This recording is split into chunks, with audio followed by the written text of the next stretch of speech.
He packed with Chirac. Craig Mack said Puffy and his goons want to take him out the game because they weren't trying to pay him. Here we go. It's getting ugly where somebody's going to be trying to kill me. I'm going to have to do something first or do something to prevent that from happening. Because they was going to do something to me. You know, with this bullish mafia mentality with him and his goons and all that stuff like that, nothing happened. No money. So I stopped recording. So I'm not going to be, and sit here and do all this stuff for everybody. Yo, you owe us an album. And I'm like, excuse my French, but I don't owe you. You owe me money. Craig Jamison Mack was born in the Bronx, New York, and raised on Long Island. He began rapping as a teenager under the name of MC Easy. His first single, Get Retarded, was released in 1988 via Fresh Records. The single was backed with and credited as MC Easy and Troop. Mack became friends with fellow Long Island hip-hop act EPMD and eventually went on to tour with the duo, doing jobs as a roadie. After a few years without forward movement in his recording career and EPMD's breakup, Mack took advantage of an opportunity that Alvin Toney made possible for him. Alvin was a well-known music producer from Wyandanch who is credited as having discovered Craig Mack. Toney produced Mack's 1994 hit song Flava in Your Ear by securing a record deal with Combs' newly founded label Bad Boy Records. I got the data to turn your body into anime. And just like a piece of Yeah, that was my cut. my stomach with the eggs and grits between. Toney died in 2023 at age 54, I'm and his sorry, death yeah. affected Rest in many peace, brother. who saw him as a positive influence on many in his community. One of his acquaintances said, his remarkable contributions to his community and to the sports and entertainment fields, especially hip-hop culture, cannot be underestimated. He was a trusted advisor and a champion to his community who put his compassion into action. There would be nothing here without this man. He used to give us what we didn't appreciate. The hip-hop star Craig was the first artist to release an album on P. Diddy's Bad Boy Records. But how did he come across Diddy? He bumped into Sean Combs, then known as Puff Daddy, outside the New York nightclub Mecca, and took the opportunity to rap for him. Suitably impressed, Combs put him on a remix of Mary J. Blige's You Don't Have to Worry, and subsequently offered him a recording contract. Rock on.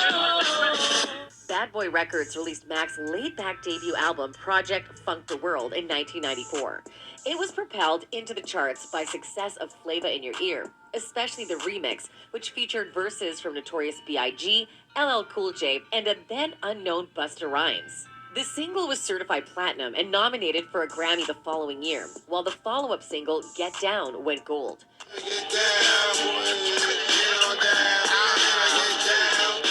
But things weren't as smooth in the following years. Turns out Craig had a major falling out with Diddy, and that's when things started to go downhill for him. So what spurred this change?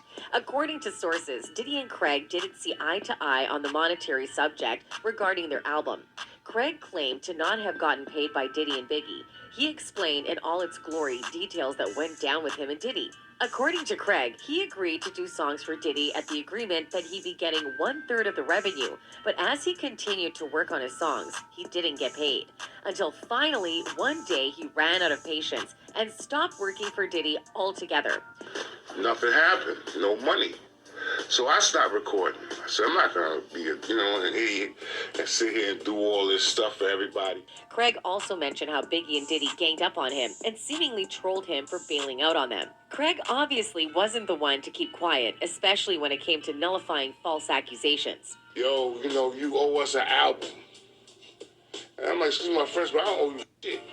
You owe me money. The worst part of this falling out was that it wasn't thrown under the rug. Rather, it escalated into something nasty, with a lot of criminal activities involved.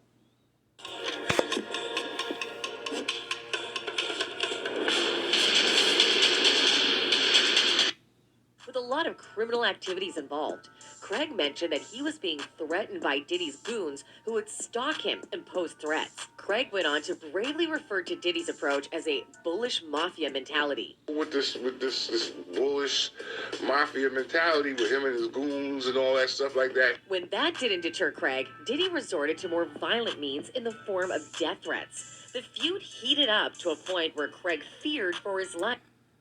Diddy sent death threats to Craig Mack, his first artist, to help Bad Boy get off the ground. Diddy doesn't pay anybody. Is anybody ever going to stop this guy? I mean, does he control the industry? Is he in the society? Oh my God. He broke down in an interview talking about how the death threat loomed over his head at all times. Craig also didn't back away from stating that Diddy planned a hit on him. They was gonna do something to me, but they didn't. It isn't the first time Diddy has been accused of criminal tendencies.